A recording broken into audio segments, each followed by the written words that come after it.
श्री सच्चिदानंद सद्गुरु साईनाथ महाराज की जय। गुरुर्ब्रह्मा गुरुर्विष्णु गुरुर्देवो महेश्वरः गुरुः साक्षात् परब्रह्म तस्मै श्री गुरवे नमः। सद्गुरु साईनाथ देवताभ्यो नमः। सकलोपचारार्थे गन्धाक्षतपुष्पैः सम्पूज्य अथ धूपः वनस्पतिरसोद्भूतो गन्धाढ्यो गन्धमोत्तमः आरेयः सर्वदेवानां धूपोऽयं प्रतिगृह्यताम्। धूपं समर्पयामि दीपं दर्शयामि साज्यं च वर्ति संयुक्तं वह्निना योजितं मया दीपं गृहाण देवेश त्रैलोक्यतिमिरोपः। दीपं समर्पयामि दीपानान्तर्नैवेद्यं चतुष्कोणमण्डलं कृत्वा तदुपरि नैवेद्यपात्रं निधाय गायत्रीमन्त्रेण पात्राणि प्रोक्षयेत्। नैवेद्यं निवेदयामि नाभ्या आसेदन्तरिक्षग्नुषेरश्नोर्द्यौः समवर्तत पदभ्याम्भूमिर्देशः श्रोत्रा तथा लोकान् अकल्पयन् धेनुमुद्रां प्रदर्शयेत्। ॐ प्राणाय स्वाहा ॐ अपानाय स्वाहा ॐ व्यानाय स्वाहा ॐ उदानाय स्वाहा ॐ समानाय स्वाहा ॐ ब्रह्मणे नमः। मध्ये पानीयं समर्पयामि पुनर्नैवेद्यं निवेदयामि। ॐ प्राणाय स्वाहा ॐ अपानाय स्वाहा ॐ व्यानाय स्वाहा ॐ उदानाय स्वाहा ॐ समानाय स्वाहा ॐ ब्रह्मणे नमः। सद्गुरु साईनाथ देवताभ्यो नमः। नैवेद्यं समर्पयामि हस्तप्रक्षालनं समर्पयामि मुखप्रक्षालनं समर्पयामि करोद्वर्तनार्थे चन्दनं समर्पयामि। सद्गुरु साईनाथ देवताभ्यो नमः। प्रार्थनापूर्वक नमस्कारं करोमि।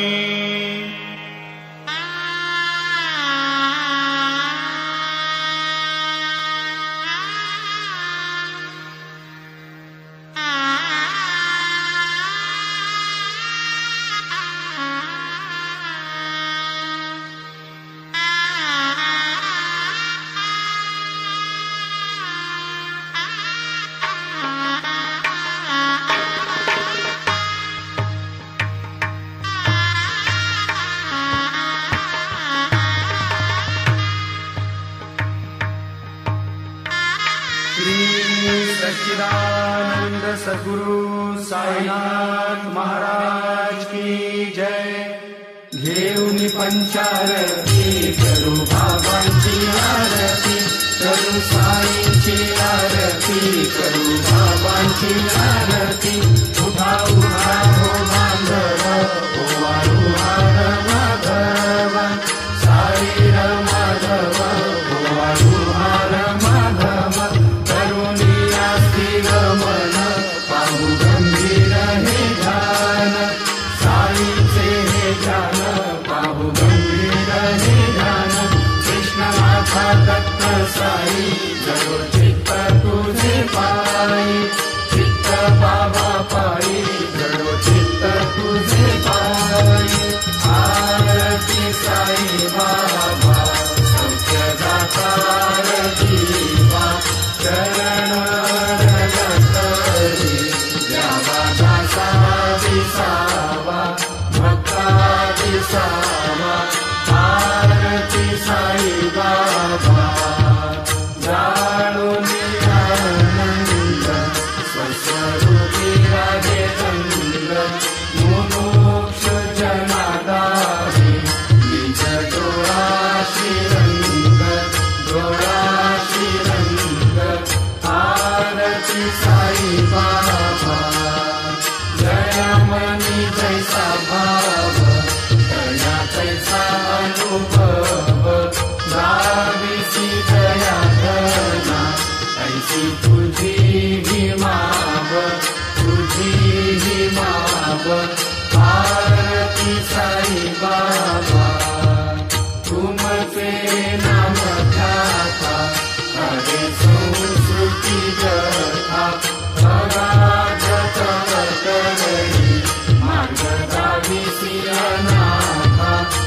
भाविसी अनाथा आरती साई बाबा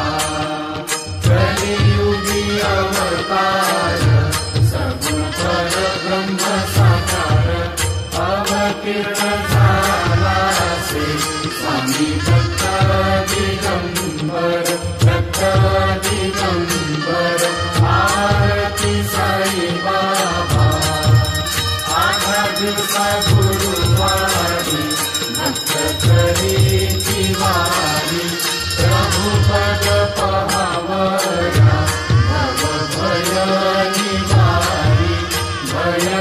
निवारी आरती साई बाबा माझा निज जगदेवा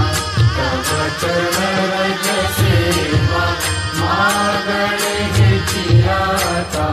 तुम्हा देवाधिदेवा आरती साई बाबा इच्छित दिन चातक निर्मल जोय निज सुख आजाने माधवाया सांगा आपुली भाग आरती साई बाबा सौख्यदातार जीवा चरण रजतरी द्यावा दासा विसावा भक्ता विसावा आरती साई बाबा जय देव दत्ता अवधूता हो साई अवधूता जोडून कर तव चरणी ठेवी तो माझा जय देव अवचर से पूजिता धर्मा पे गाही नासिका नाही तुला विस्मित भजनी नाविसिला नावीरा असंख रूपानी हरिसी दीनाची तू संकट विहरणी जय देव दत्ता अवधूता हो साई अवधूता जोडून कर तव चरणी ठेवी तो माझा जय देव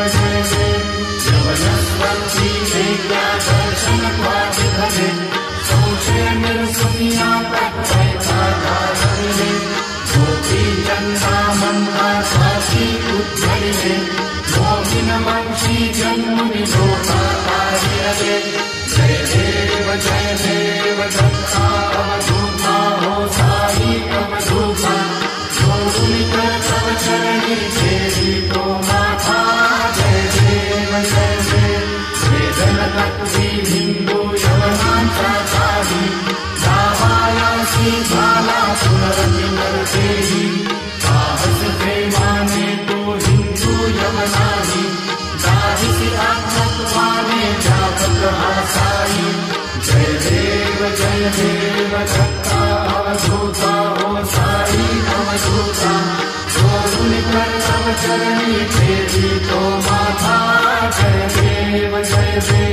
देवा साई नाथा सत्पदरत भावे परमाया मोहित जन मोचन झणी भावे कृपया सकलांचे संकट निरसावे देशील करीते पंकश कृष्णाने गावे जय देव दत्ता अवधूता हो साई अवधूता जोडून कर तव चरणी ठेवी तो माथा जय देव शिर्डी माझे पंढरपूर साई बाबा रमावर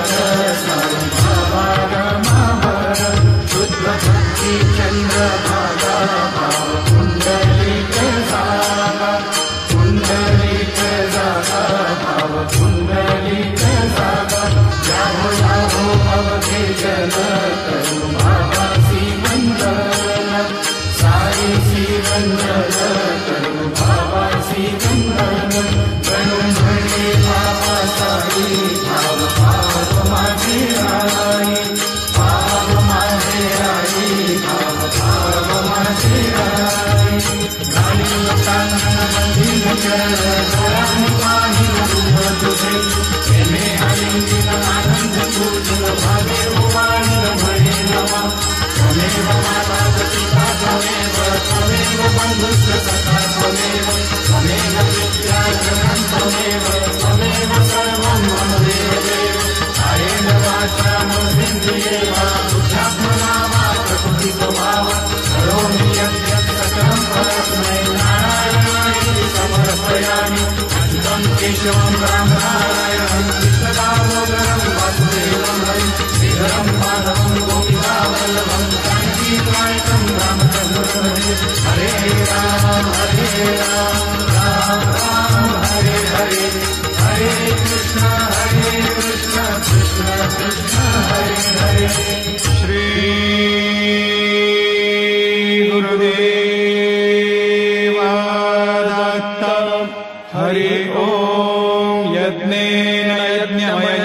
देवास्तानि धर्माणि प्रथमान्यासन् ते अनाकम् महिमानः सजन्त यत्र पूर्वे साध्या सन्ति देवाः ॐ राजाधिराजाय प्रसय्यसायिने नमो वयम् वै श्रवणाय कुर्महे समे कामान् कामकामाय मह्यम् कामेश्वरो वै श्रवणो दधातु कुबेराय वै श्रवणाय महाराजाय नमः ॐ स्वस्ति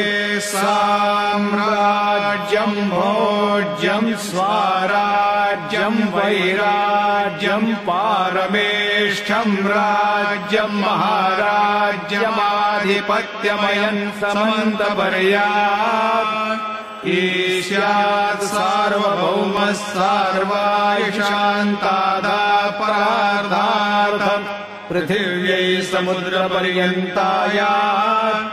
एकराळिति तदप्येष श्लोकोऽभिगीतो मरुतः परिवेष्टारो मरुतस्यावसङ्ग्रहे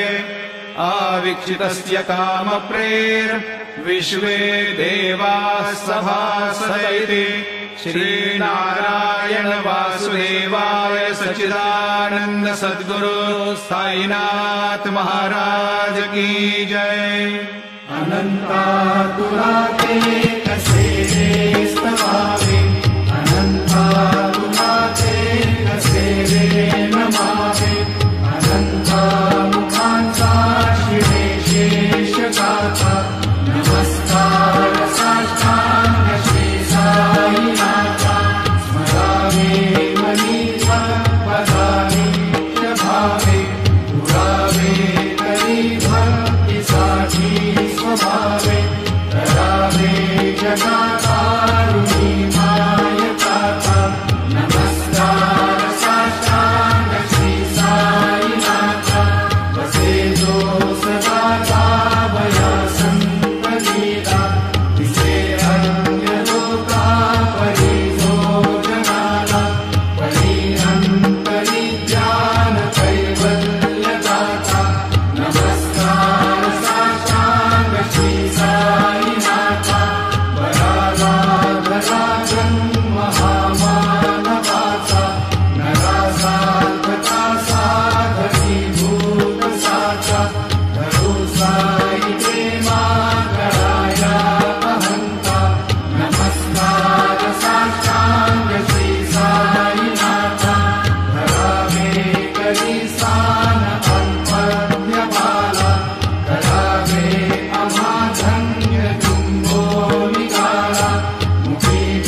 परिधान तुझे गुरुराया दृष्ट करी नयनाया पूर्णानंद सुखे ईकाया राज से हरि गुण गाया ऐसा ये साई दिगंबरा अक्षय रूप अवतारा सर्वहि व्यापक तू श्रुति सारा अनुसया त्रिकुमारा बाबा देवा सदा सत्स्वरूपं चिदानन्दकन्दं जगत्सम्भवस्थान संहारहेतुं स्वभक्तेच्छया मानुषं दर्शयन्तं नमामीश्वरं सद्गुरुं साईनाथं भवद्वान्तविद्मौ समाकण्डमिड्यं मनोभागतीतं मुनिर्ध्यानगम्यं जगद्व्यापकं निर्मलं निर्गुणं त्वां नमामीश्वरं सद्गुरुं साईनाथं भवम्भोधिमग्नादिगानाञ्जनानां स्वपादाश्रितानां स्वभक्तिप्रियाणां समुद्धारणार्थं करो सम्भवन्तं नमामीश्वरं सद्गुरुं साईनाथं सदा निम्बवृक्षस्य मूलाधिवासात् सुधास्राविणं कीटमप्यप्रियन्तं तरुं कल्पवृक्षाधिकं साधयन्तं नमामीश्वरं सद्गुरुं साईनाथं सदा कल्पवृक्षस्य तस्यादिमूले भवद्भावबुद्ध्या सपर्यादिसेवां नृणां दुर्वतां मुक्तिमुक्तिप्रदं तं नमामीश्वरं सद्गुरुं साईनाथम् अनेकाश्रुतातर्क्यलीलाविलासे समाविष्टुतेषानभास्वत्प्रभावम् अहं भावहीनं प्रसन्नात्मभावं नमामीश्वरं सद्गुरुं साईनाथं सदां विश्रमाणाममेवाभिरामं सदा सज्जनैः संस्तुतं सन्नमद्भिः जनामोदतं भक्तभद्रप्रदं तं नमामीश्वरं सद्गुरुं साईनाथम् अजन्माद्यमेकं परब्रह्म साक्षात् स्वयं सम्भवं राममेवावतीर्णं भवद्दर्शनार्थं पुनीतः प्रभोऽहं नमामीश्वरं सद्गुरुं साईनाथम् साईश कृपानिधे किल नृणां सर्वार्थसिद्धिप्रदं युष्मत्पादरजप्रभावमतुलं धातापि वक्ता क्षमः सद्भक्त्या शरणं कृताञ्जलिपुट सम्प्रापितोऽस्मि प्रभो श्रीमत्साई परेशपादकमलात् ज्ञान्यशरण्यं मम साईरूपधर राघवोत्तमं भक्तकामविबुधद्रुमं प्रभुं माययोपातचित्तशुद्धये चिन्तयाम्यहर्निशं मुदा शरत्सुधांशुप्रतिमं प्रकाशं कृपाकपत्रं तव साईनाथ त्वदीयपादाब्जसमाश्रितानां स्वच्छायया तापमपाकरोतु उपासनादैव साईनाथ तवैर्मयोपासनिरासुतस्त्वं रमेन्मनो मे तव पादयुग्मे भृङ्गो यथाब्जे मकरन्दलुब्धा अनेकजन्मार्जितपापसंशयो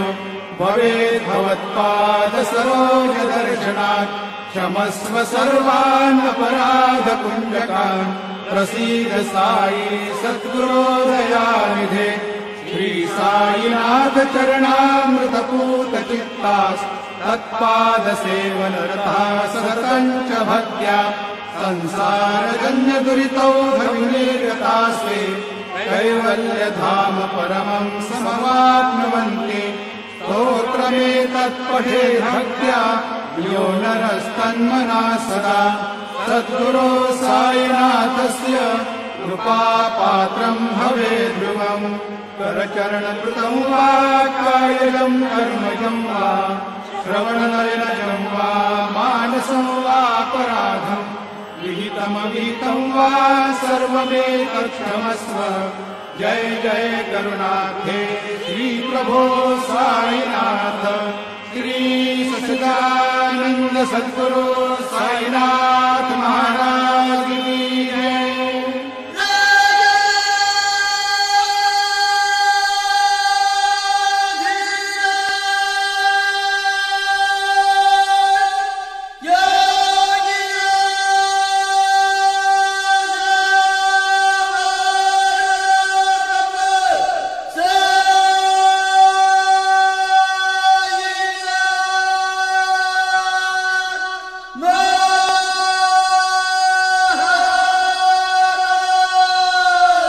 श्री सच्चिदानंद सद्गुरु साईनाथ महाराज की